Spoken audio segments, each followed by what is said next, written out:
Okay, hello everyone. Good morning. Thank you for joining us. As you know, COVID-19 is impacting businesses in many ways, and one of those impacts might be new legal scenarios that business owners are going to have to consider. So we've invited Julie Parisi. She's a partner at our new LSEDC investor, Seigfreid Bingham. She's going to go over some of the top situations for you to be aware of throughout this pandemic. So employment law is one of Julie's many specialties. She represents both small and large companies, and among her many areas of expertise are creditors' rights and employment matters, including breach of non-competition agreements, disclosure of trade secrets, employment discrimination, and FLSA wage and hour violations. Today, some topics we're going to go over are designating essential and non-essential businesses, the effect that new legislation will have for employers, and exemptions for small businesses, as well as some OSHA requirements. As we go along, if you have a question, please use the comment section to send them in. Be sure you'll have an option to send it to the panelists or to me directly, just so you're not sending that to the whole group. Also, we'll provide Julie's contact information at the end if you want to get more specific. So with that being said, please welcome Julie Parisi. Good morning, everybody. I am so thrilled to be with you here this morning. As Alyssa said, I am an attorney in Kansas City for a firm called Seigfreid Bingham. We're a new investor and member with the council. And when I first sat down with Tina Chase in probably early February to talk about ways that the firm could be a contributing member, helpful member to the council, sitting in my home office giving a webinar is not exactly what I had in mind.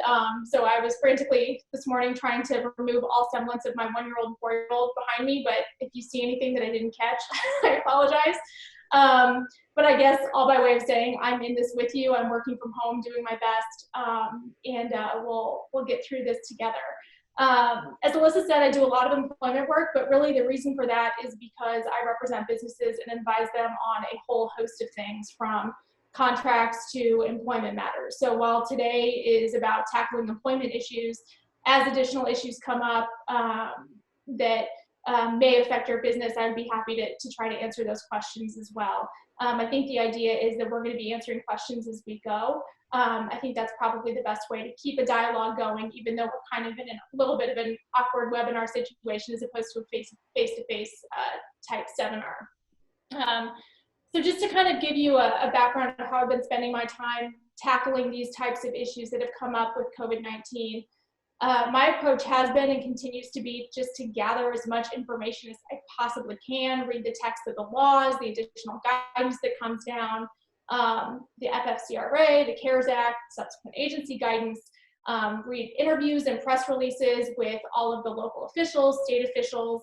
As you know, it's like drinking from a fire hose. There is so much information that's coming down. So it's my job, it has been my job over these last few weeks, to try to distill that information for my clients and hopefully for you as well in a way that makes sense, and to hopefully provide you some additional resources, places to go to have your questions answered in the event that I'm not able to do that today. So that's really what today is about, is to kind of help you find ways to answer these questions that you've been forced to ask and answer day in and day out as we all navigate this new brave new world that we're in. So with that, we could take a look at today's roadmap of kind of what we're going to talk about today.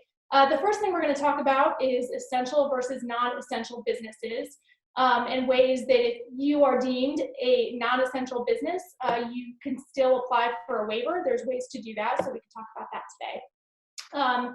The general effect of the FFCRA and CARES Act on employers, and exemptions for businesses with less than 50 employees. We'll talk about continued requirements under OSHA for safe workplaces, because that continues to be a key requirement for employers, and I think that may be falling under the radar a little bit, so I think we still need to be talking about those issues. I'll also be covering frequently asked questions that I've been receiving, and then at the end I'll give you some resources, places to go for additional guidance, and then we'll do some final Q&A at the end if we've got time. So with that, we can talk about the essential versus non-essential business piece of it. There are really two stay-at-home orders right now that affect Lee's Summit. The first is the Jackson County stay-at-home order that was issued first. That's currently in effect through April 24th, although it's my understanding from guidance that Mayor Lucas was talking about earlier this week, he's going to advise extending that, but we don't know when that's going to be. And frankly, I haven't checked the news this morning, so I don't know if that's changed since this morning. And then obviously the Missouri stay-home order, that's also effective through April 24th, 2020. As we all know, the basics stay open, right? So grocery stores, pharmacies, gas stations, and healthcare facilities, those are all essential. That's a pretty easy question to answer. There's a great resource available on the Jackson County, Missouri website about what is and is not an essential resource specific to the county. And I really encourage you to go there if you've got questions, because that's a pretty comprehensive list of what the county as of now is considering an essential business. One final thing that I think is pretty interesting and kind of novel is that medical marijuana is considered an essential business. So if you are one of those lucky businesses that received a license, you probably know this by now, but all of those businesses are considered essential, and so you can continue on. And because I know that there's a lot of requirements in terms of when the cultivation, distribution, all of those deadlines. So all those considerations in terms of what's required for medical marijuana, that is all essential. So this can continue on. As I said earlier, there are two orders. So we just talked about Jackson County. Missouri's a little bit different because Missouri really points to an essential business as defined by the Department of Homeland Security, Cybersecurity and Infrastructure Security Agency, which is CISA. They have very helpful guidance, but it's just that, it's guidance. And so it offers a sort of advisory list of what constitutes an essential business. That guidance was released in late March. That's pretty helpful because they've had some time to kind of hone what they consider to be an essential business. And they also advise businesses in general about what they should be doing. That general guidance, again, it applies to all businesses, but it's not mandatory. It's just, these are the best practices that we encourage businesses to follow. And again, Missouri points to that guidance as something that businesses should be aware of. So specifically things that businesses should be doing is following guidance from the CDC, local and state officials to limit disease spread. Employees should be encouraged to work from home when possible. So even if you are essential, you should still encourage your employees to work from home. Non-mandatory activities should be delayed. I find this incredibly interesting. So businesses, where possible, should be focusing on only those mandatory business activities, and anything that can be delayed should be delayed for purposes of protecting your employees. Now, again, this isn't mandatory. It's not a requirement under the law, but this is the guidance that's coming down. In the same vein, focusing on core business functions, I think that's pretty adjacent to the idea that non-mandatory activities should be delayed. And enlist strategies to reduce transmission where remote work is not possible. I know the council is doing this now, taking things in shifts. If possible, have your employees work in shifts, take certain days when the doors have to stay open. Those are the types of things that you can do to kind of limit the amount of exposure that your employees are having to each other to keep everybody safe.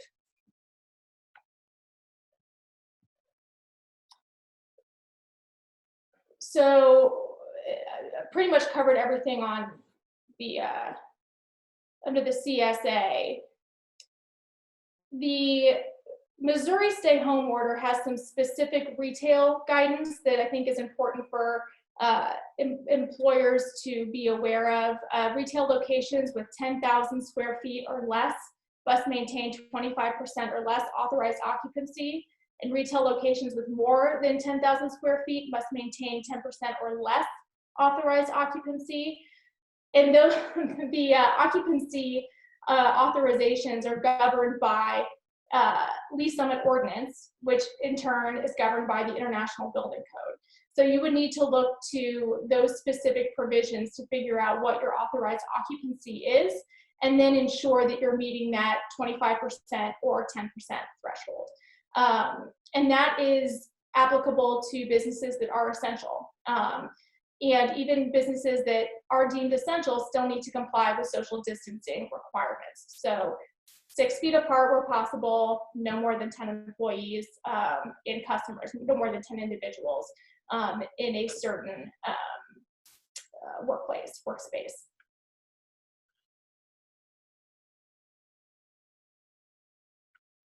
So what does it mean if you are a non-essential business? It certainly does not mean that you have to close. However, it does mean that you need to adhere to the social distancing requirements, no more than 10 individuals in a single space, minimum of 6 feet apart. Remote work is encouraged where possible. You have to continue good hygiene practices, and you have to adhere to the OSHA requirements. They apply to essential and non-essential businesses. So that means that you have to provide a safe work environment for your employees. If you are, like I said, if you are non-essential, it doesn't mean you have to close, but it may, in practicality, mean that you have to close. That being said, there are waivers available to apply for. So to summarize, you are an essential business if you are able to operate with 10 or fewer employees in a single space at a minimum of 6 feet apart, or you are defined as an essential business according to the CISA, or you're otherwise defined by the Stay Home Missouri order.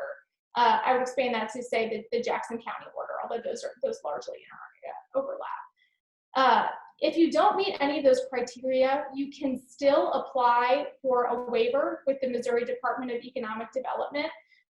If you do that, you have to justify why you are essential to public health and safety in order to be considered. You have to submit a request for each physical business that you want to keep open when requesting a waiver.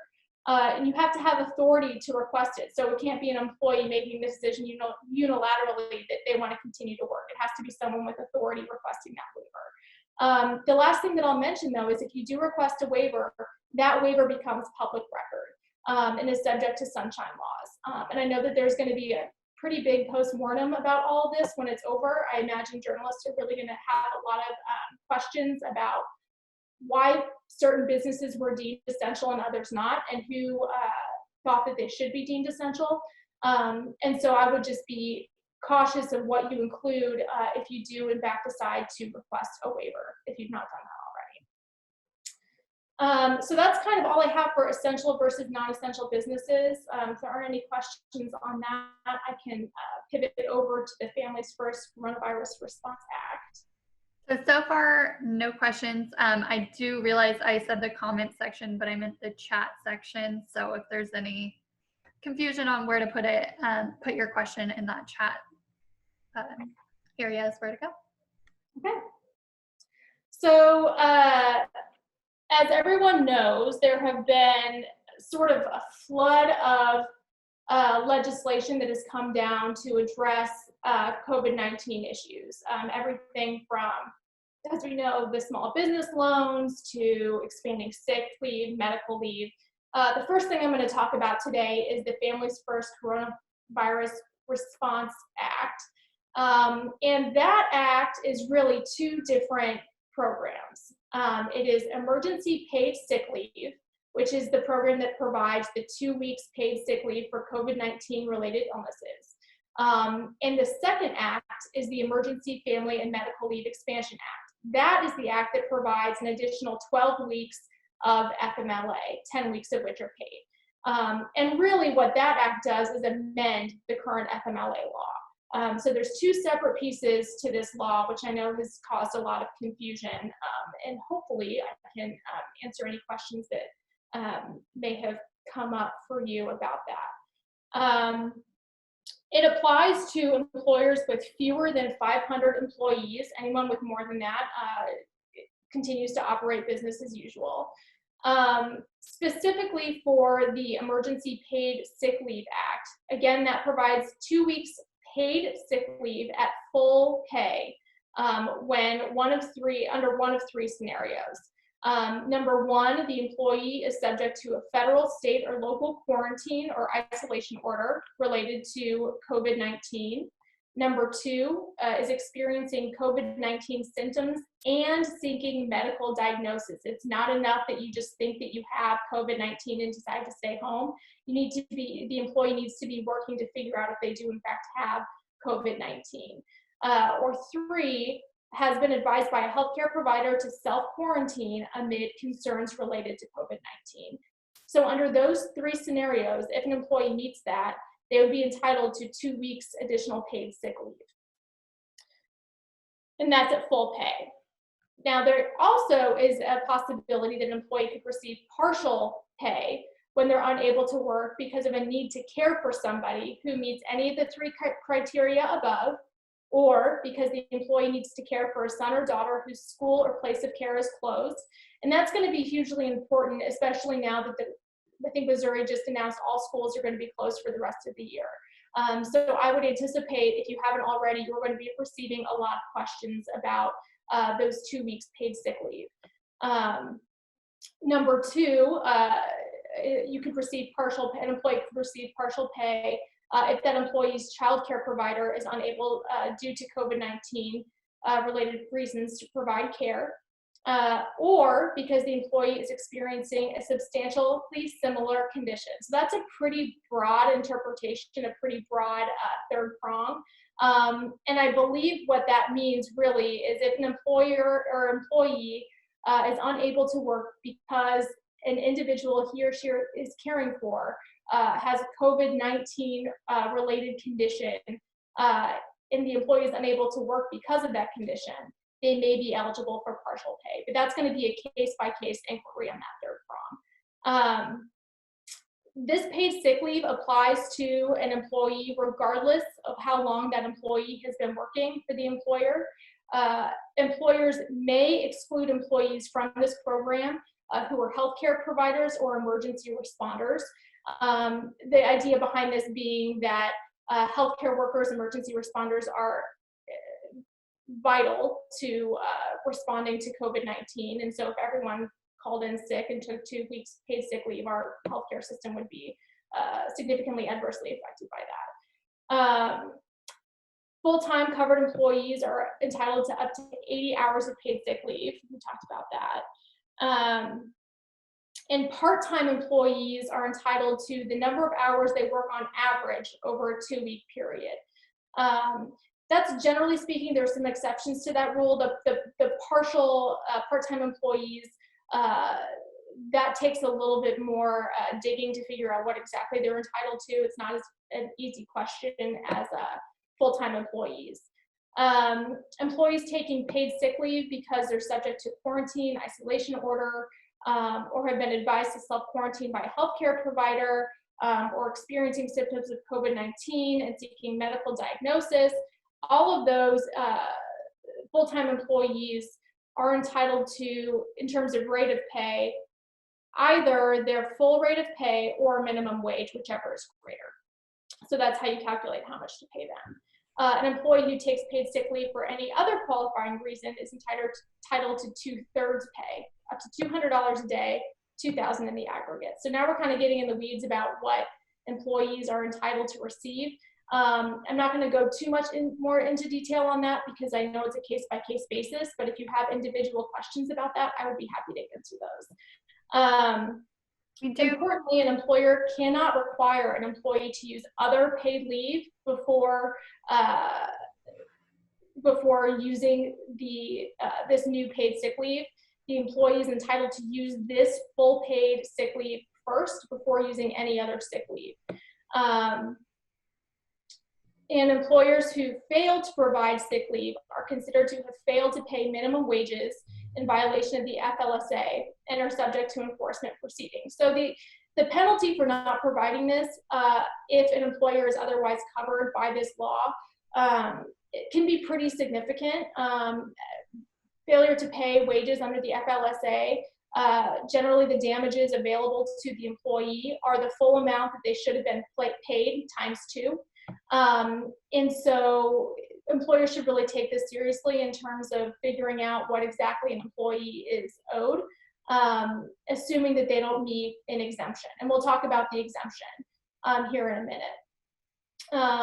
And just like any other employment law, an employer cannot discriminate against the employee for electing to take this sick leave. So they're protected just like they would be under the FLSA, under any other FMLA, under any other law. So all of those anti-discrimination provisions are in effect in the way that they would be for FMLA and FLSA. So I think we've pretty much exhausted the Sick Leave Act. Julie, we have a question. Sure. I think you touched on this a little bit, but maybe to clarify, when you're paying out this FFCRA paid sick leave, in terms of how much the employee is entitled to, if there was a reduction in hours, is the paid leave based on the reduced work schedule, or would they have to pay the previous work schedule? That's a really good question. So it would depend on when the reduction of hours occurred. If it was a reduction in hours based on COVID-19 and they were receiving, I would need to know more about when the reduction in hours occurred. I think that's my initial answer. If the employee, it would pretty much be I unfortunately just don't know enough about why the hours were reduced to fully answer that question. That's a good question though. So it may come to questions like this where you will need more information, and we will provide Julie's contact information so you guys can talk one-on-one about more specifics, but it looks like that reduction went in place last week, and EE needs to take off this week. I don't know what that EE means, but. Okay, so the employee needs to take off sick leave for this week? Yeah. That's a really good question. I would need to look into that issue a little bit more because I think that there's probably some additional guidance based on that, but I don't want to tell you wrong. So I'd be happy to look into that issue a little bit more and get back to this person. That's a really good question. And then circling back to the essential businesses, if they're complying with CDC and OSHA guidelines, do they have to provide PPE for workers, specifically masks? Not knowing what kind of business it is, it would depend on the type of business. Missouri right now is not, CDC, you're right, CDC is recommending that everyone who goes outside wears masks. I don't think that the state is enforcing that right now, and I don't think that Jackson County is enforcing that right now. And generally, federal guidance has really deferred to state and local to enforce those measures. If you are an essential business and your employees are working closer than 6 feet, and you have the ability to give your employees masks to further protect them, this is my own opinion to sort of stave off any concerns. I would generally say the more you are able to protect your employees, the better as a general course. But I have not looked at the OSHA guidelines since the CDC has come out with that general recommendation to see if OSHA is now recommending, I know that they're recommending PPE where appropriate, but I don't know, not knowing more about this business, whether or not PPE is appropriate in this situation. All right, that's it for now. Okay, thank you for the questions. So moving on to, like I said, there were two parts of the FFCRA. The first was the expansion of paid sick leave. The second was expansion of FMLA, the Family Medical Leave Expansion Act. This is retroactive, so it started on April 1st, 2020. It's effective through December 31st, 2020. A covered employer must provide employees that is employed for 30 days with this expanded benefit. It provides 39 weeks of FMLA 12 weeks of expanded family and medical leave, up to 10 weeks of that is paid. When I say 39 weeks, I mean it's available for the next 39 weeks through the end of the year. The first 2 weeks are unpaid, just like regular FMLA. It is available, and this is important, it's available for employees who are unable to work because of a need to care for the employee's son or daughter whose school or place of care is closed or whose child care provider is unavailable. And again, given the recent announcement by the governor that schools are going to be closed for the rest of the year, this is going to come into play, and I'm sure employers are going to start receiving a lot of questions, if they haven't already, about the types of benefits available to employees. And this FMLA, expanded FMLA, is going to come into play because I'm sure there's going to be a lot of parents who are not going to be able to work because they have to be home taking care of their kids. I'm not going to get too much in the weeds more on FMLA because it is pretty fact specific again. But like I said, I think that this is going to be a pretty big issue, especially in Missouri going forward. And just be aware that the expansion of FMLA is just that, it's an expansion. And so it's 12 weeks of additional FMLA. The other thing I'll mention is the interplay between the Sick Paid Leave Act and FMLA. Employees can take both. So you can have that initial 2 weeks of paid sick leave and then use FMLA after that, the expanded FMLA after that. So these benefits play together to provide employees this benefit.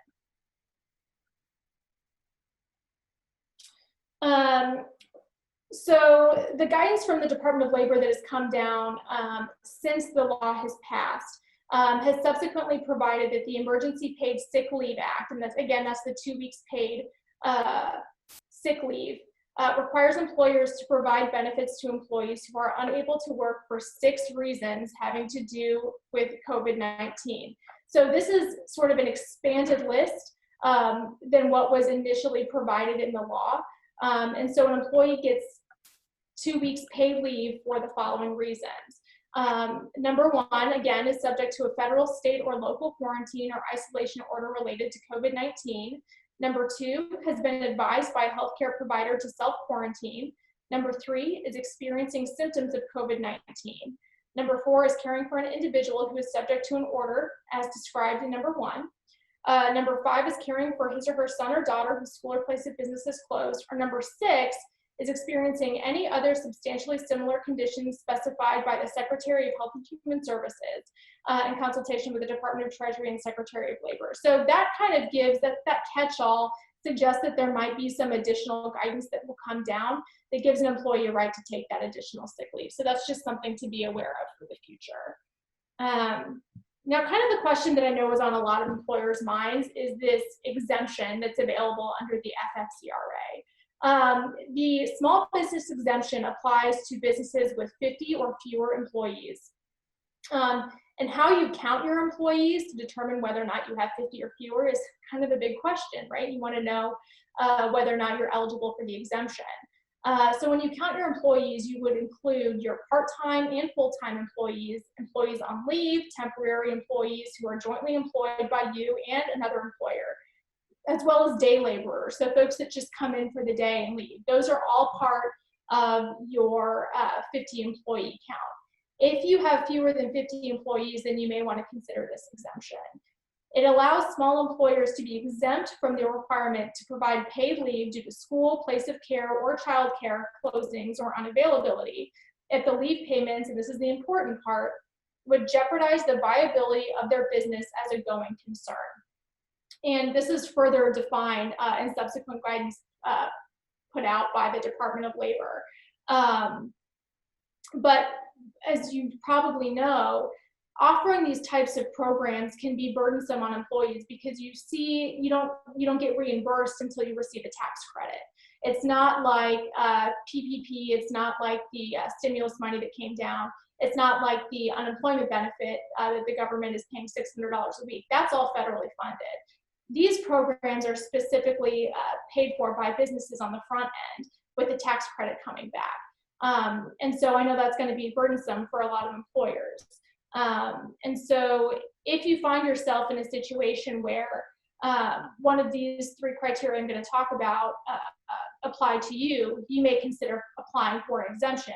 So you would not have to provide those additional benefits to your employees. Those three exemptions are, number one, where providing these benefits would cause your expenses and financial obligations to exceed available business revenue and cause you to cease operating at a minimum capacity. Number two, the absence of the employee that's requesting leave would pose a substantial risk to financial health or operational capacity of the small employer because of their specialized skill, knowledge of the business, or responsibility. So that's kind of what we're talking about when we're talking about healthcare providers who aren't necessarily eligible for expanded sick leave, because there are some employees that are so specialized that basically the business can't survive without them. And so by them taking this benefit, the business would not survive. And if that's the case, then the business may be eligible for this type of exemption.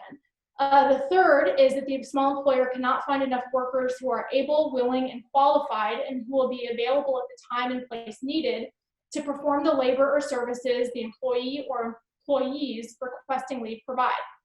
And these labor services are needed for the small employer to operate at minimal capacity. So this is kind of similar to number two in that if you have enough employees that take off and you can't replace those laborers, and the business is going to fail, then you may again qualify for one of these three exemptions. So these exemptions are pretty broad. And the whole idea behind the exemption is to balance the need to provide relief to employees against the long-term need for the employees to have a job to come back to, right? And so that's really what this exemption is designed to do. So something important to keep in mind though, when talking about this exemption is that the employer may deny paid sick leave or expanded medical leave only to the employees whose absence would meet the criteria. So let's say that you have one employee whose skill set is essential to your continued business. That employee, for example, is not requesting the expanded benefits. If you have another employee who's not essential to the day-to-day operations, whose skill set would not be missed as a going concern of the business, and that employee is requesting sick leave, you would give sick leave to that employee, right? You're not exempt as to that employee. You're only exempt as to the employee that is so integral to your business that you cannot survive without it. So that's a pretty specific requirement. And I think that's something that businesses really need to pay attention to, specifically if they're looking to the exemption that, you know, my employees are so critical to my business that I can't possibly have them on leave for that long. If a small employer denies paid sick leave, if you decide to deny paid sick leave or expanded FMLA to an employee, you must document that decision, that a determination has been made pursuant to the criteria set forth, and you would say one of the three criteria. In other words, you need to document the facts and circumstances specific to why you are denying that leave. Now, you don't have to submit that information anywhere, but you need to keep it in your own files, really to protect yourself. The rules require that you document any decision not to expand the leave and to participate in this exemption. The rules do require documentation, but as a practical matter, you really need to keep documentation of any decision to protect yourself long-term in case this comes up. Now, if you decide that you are exempt, you still need to post the FFCRA notice. And I'm not quite sure how many employers are aware of this, but there was a new employee notice that was published by the Department of Labor, just like OSHA guidelines need to be published, just like other FMLA guidance needs to be published in the workplace. There is FFCRA guidance that needs to be published in the workplace.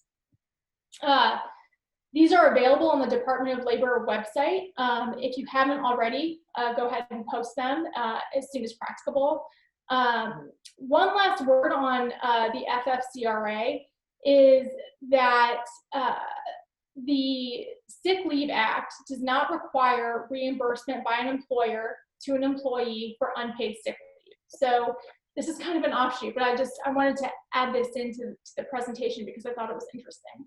So if you have an employee who requests the 2-week sick leave and you decide that you're not exempt and you're going to pay out those benefits, if the employee leaves the employment, you have no obligation to pay out the remaining sick leave.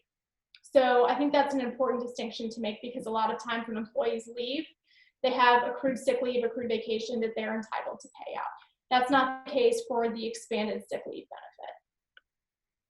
benefit. So that's what I have on the FFCRA. Are there any questions on that piece of it?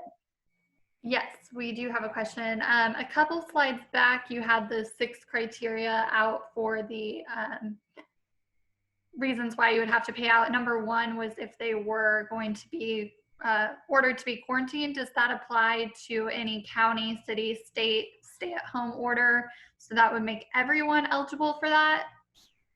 So it would be, that's a good question. So it would be, let me go back and look at the, sorry, get my notes here.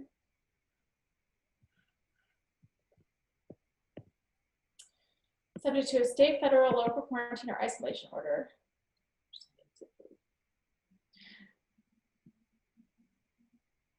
To the extent that that employee has been instructed not, it would be, you are instructed that you cannot go to work because you have been exposed, right? Or that you have COVID-19. So I think I would need to take a closer look at what Jackson County says, but I'm pretty sure that the order says something along the lines of, if you are sick, if you have COVID, you cannot go to work. So that's specifically, I think, what that's talking about. Thank you. Yep.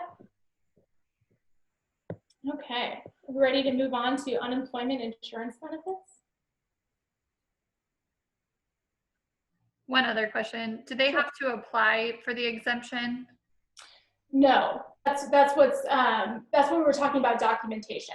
So that's why it's so important to document. If you are under 50 employees, you don't need to let the department know that you are exempting yourself, but you do need to document the reason why.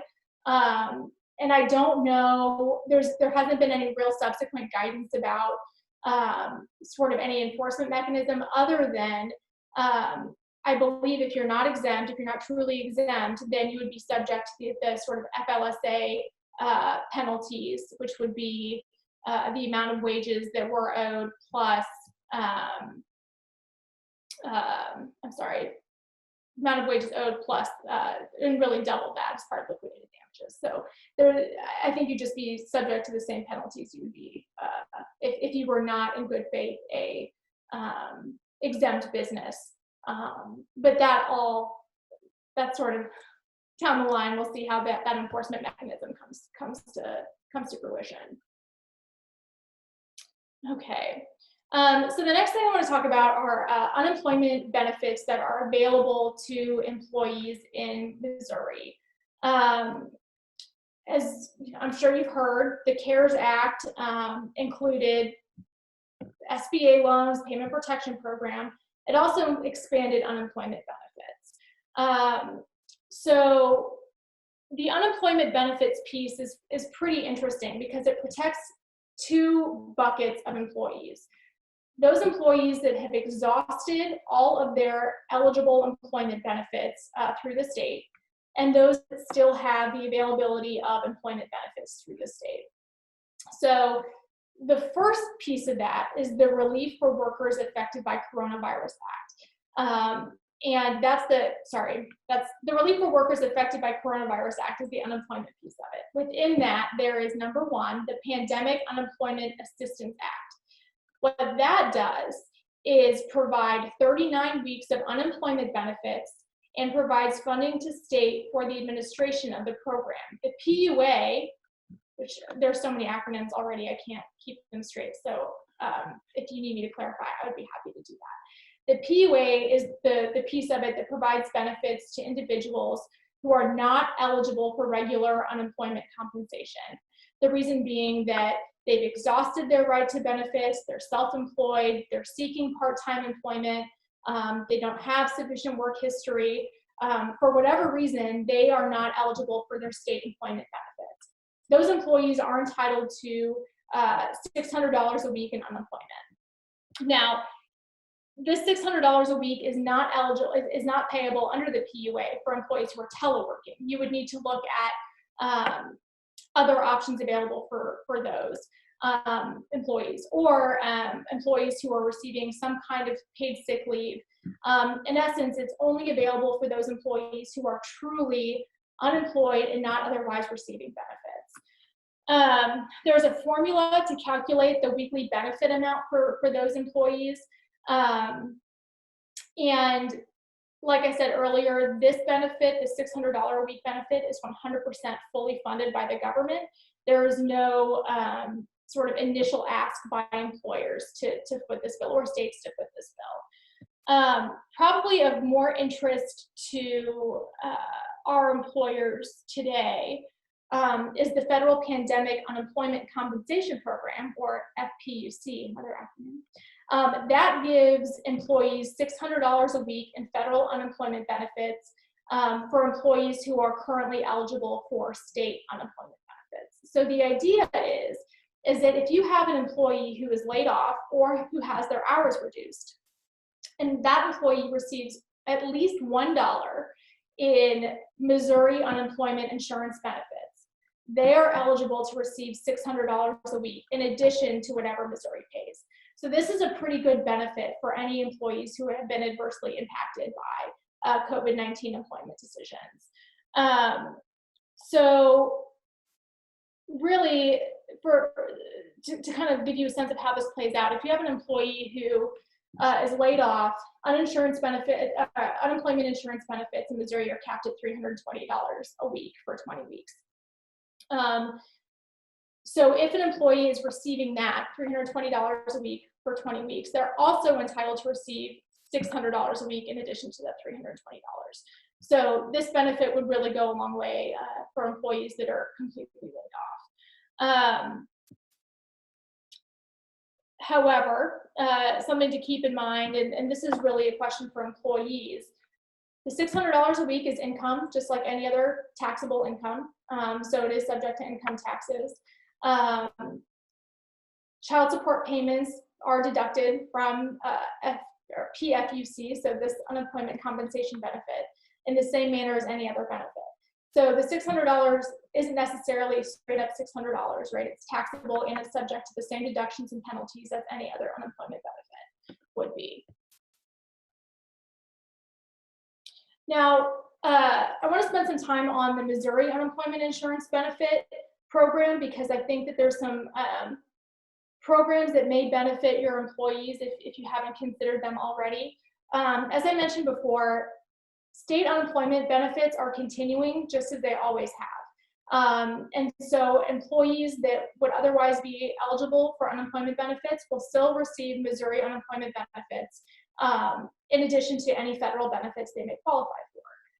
An employee is not eligible for unemployment benefits if they are taking paid time off, vacation pay, sick pay, anything of that nature. So if you have an employee who's electing to take those benefits now, even if it is COVID-19 related, they're not considered unemployed and therefore not eligible for unemployment benefits. However, if you have made the decision to lay off your employees and continue to provide them with health insurance for a certain amount of time, that is not a benefit that renders them ineligible. In other words, an employee can continue on your insurance and still be eligible for unemployment benefits. That's an important distinction that I've run down recently. Employees who have their hours reduced because of COVID-19, I know we had that question come up earlier. Employees that have their hours reduced are generally eligible for partial unemployment. That calculation is pretty complicated, and they can't earn they have to earn under a certain amount to still receive the unemployment benefit. But that's something you can look into too, to see if an employee who has his or her hours reduced is eligible for partial unemployment. I think that's an important thing to keep in The last thing I want to talk about under our unemployment insurance benefits is the Missouri Shared Work Program. And I'm not sure how many employers today know about the Missouri Shared Work Program, but it's a pretty cool program that I think some employers may want to consider moving forward. It's used as an alternative for employers who are faced with a reduction in workforce, and allows an employer to divide up available work or available hours in lieu of layoffs. And in doing that, the employees would receive a portion of their salary. So to participate, the employer must reduce normal working hours for an employee of an affected unit, and I'll talk about what an affected unit is in just a minute, between 20% and 40%. So really, if you have a 5-day work week, you would basically be telling your employees you can only work 3 or 4 days a week. Okay. Plan must be 10% of employees in the affected unit. So an affected unit is 3 or more employees. And an affected unit is defined as a specified shift, a specified unit, or a specified department. So if you have a affected unit, shift, department, or unit of 3 or more employees, and you're going to reduce that amount of hours by, for any of those employees, by 20 to 40%, you might consider this. And the reason is that an employee whose hours are reduced would be available for unemployment benefits, and that would then trigger the $600 a week federal benefit. The reason to do shared work as opposed to just straight reduction in hours is that reduction in hours, there's a possibility that the employee would still earn too much as to not be eligible for the Missouri unemployment insurance benefit. And if you're not eligible for the Missouri uninsurance benefit, then the employee would not be eligible for the $600 a week federal benefit. That's not the case in shared work program. It's a little bit of a loophole from what I've been told. So in the shared work program, the hours are reduced. The employees whose hours are reduced are eligible for Missouri unemployment, and that would then trigger the $600 a week benefit. So it's a little bit more complicated to do it this way, but it might be a way to have your employees reduce the amount of work that they're doing, and still receive a good amount of unemployment benefit. It's a case-by-case basis. I've spent a lot of time with my clients on this issue, but it might be worth looking into if it's something that you're interested in learning more about. Julie, we have a couple questions. Sure. First off, are part-time employees who may be temporarily laid off eligible for that additional $600? Yes, depending on recall date. So I think I have to remind myself, but if there is if the employer intends to recall that employee for, I think it's 12 or 16 weeks, and I apologize, I don't remember off the top of my head, then yes, that employee would be eligible for unemployment. If the temporary layoff is going to be extended by that 12 or 16 weeks, and I'd be happy to look this up for you after I get offline. If it's going to extend, I think it can extend up to 20 weeks. And if it's going to extend, the employer would just have to let the Department of Unemployment Security know that it's going to extend to allow those employees to continue to receive those unemployment benefits. And the other question is, if the state denies unemployment benefits, are employees still eligible for the PUA? No. So if you do not receive $1 of state unemployment benefits, then unfortunately, no, you are not eligible for the $600 a week federal benefit.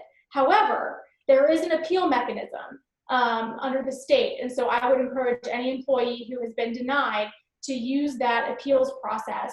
And I believe that the $600 a week will continue through July 25th. And so there is time to appeal and try to achieve that benefit.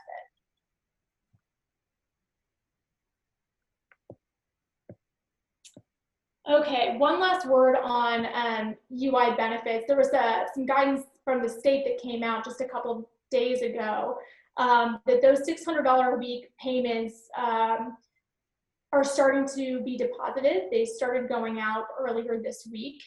Missouri got $66 million in benefits paid out to 115,000 claimants in the state.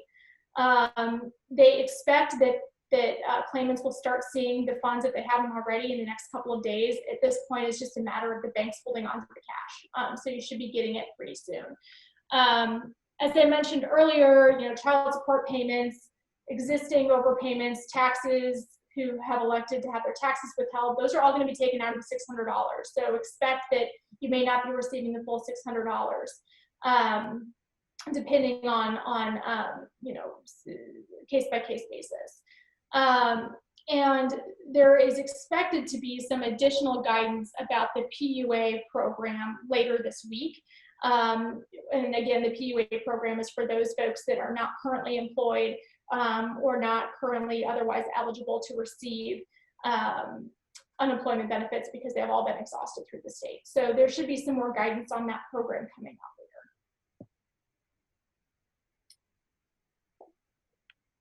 up later.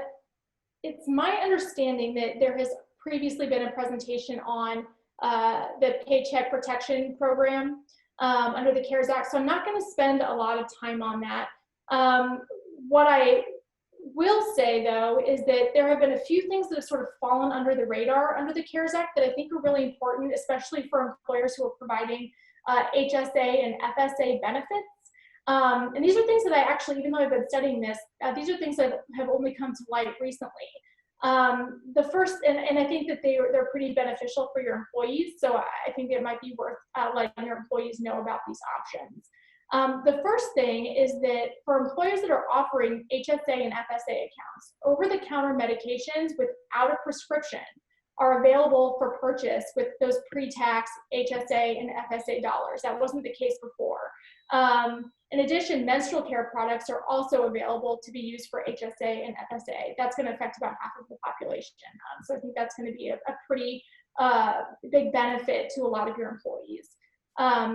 Telemedicine is also now available to be used for HSA and FSA. You don't have to meet your deductible before you use that.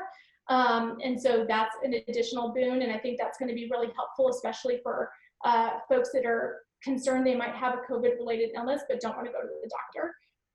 And COVID-19 testing is an eligible deductible expense now for an HSA plan. So those are just some kind of under the radar things that were part of CARES that aren't really talked about, that you might want to be aware of for your employees. The information basically for the SBA loans, it's up here. As you know, the money's been going fast. If you haven't applied for a loan and think you might be eligible, I encourage you to do that as soon as possible.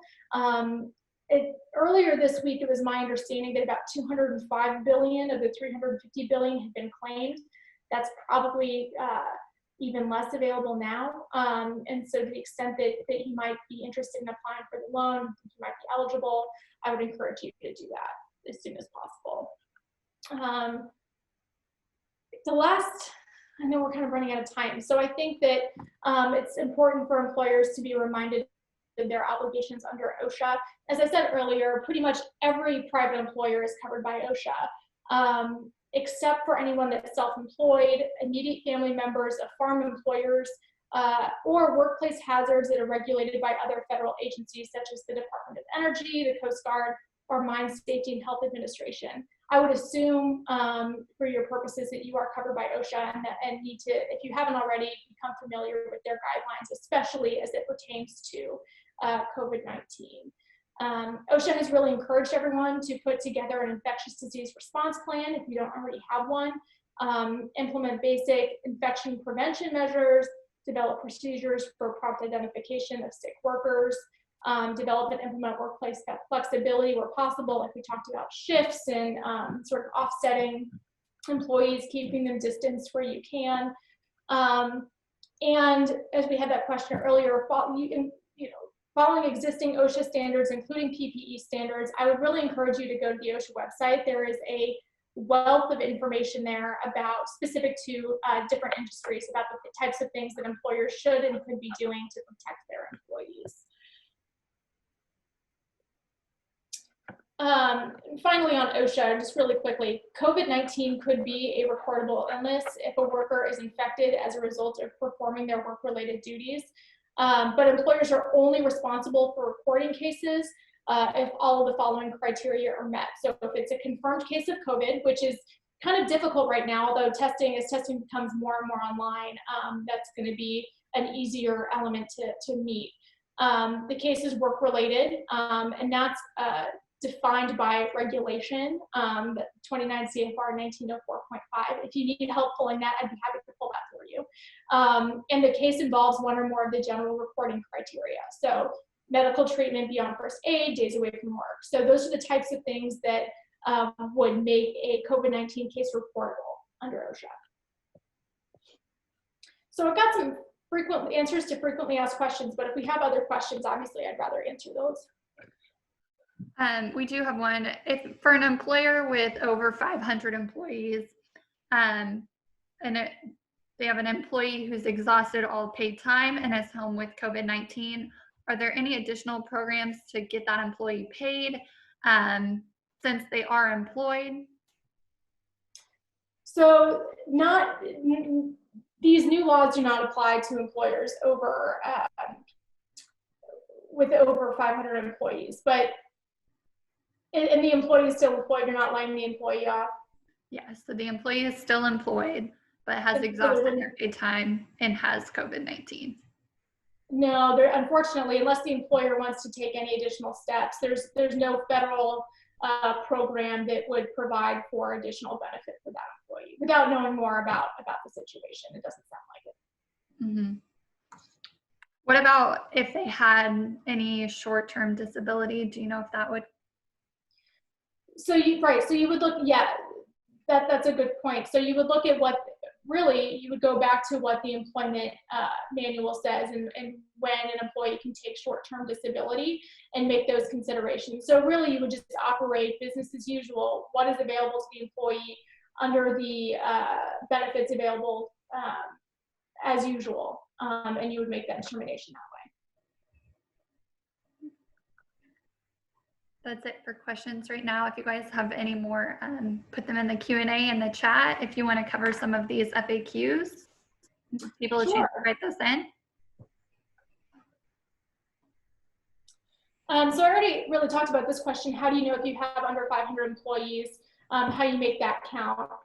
So I'll skip through that one. There is one of the things I wanted to mention. There is a fantastic resource put out by the Department of Labor. It's called Q&A, question and answer. And they answer a lot of questions that have been submitted by employers. So when you see, see Q&A numbers 20 to 22, that's what this is referring to, that Q&A resource, and I'd be happy to share that with you as well. Could you one of the questions I think, sorry, at least for me, I cut out. What's it called? It's called Questions and Answers for FFCRA. I will send you a list of all of the resources that I rely on when I'm answering my client questions. And I think that there's been a lot of subsequent guidance that has come down from the government that a lot of people aren't aware of. And so I'd be happy to share those resources because there really is a wealth of information that has come down since these laws were passed. So one of the questions that we've been getting a lot of is whether paid leave or expanded FMLA can be taken intermittently while teleworking. The answer to that is yes. If there is an agreement that the employee is teleworking. So the employee just can't decide that they're going to telework, but there has to be an agreement. And if the employee is not teleworking, then paid leave must be paid in full day increments. Otherwise, it can be taken in partial increments. So that might actually touch on the question that we got earlier. But yes, this leave can be taken incrementally. It doesn't need to be taken all at once. Must the employer continue group health benefits while receiving paid leave? Yes. This is an important point that regular benefits should continue. You can't cut off benefits, but I encourage all employers to check in with their providers to make sure that there's not an interruption in benefits if you haven't done that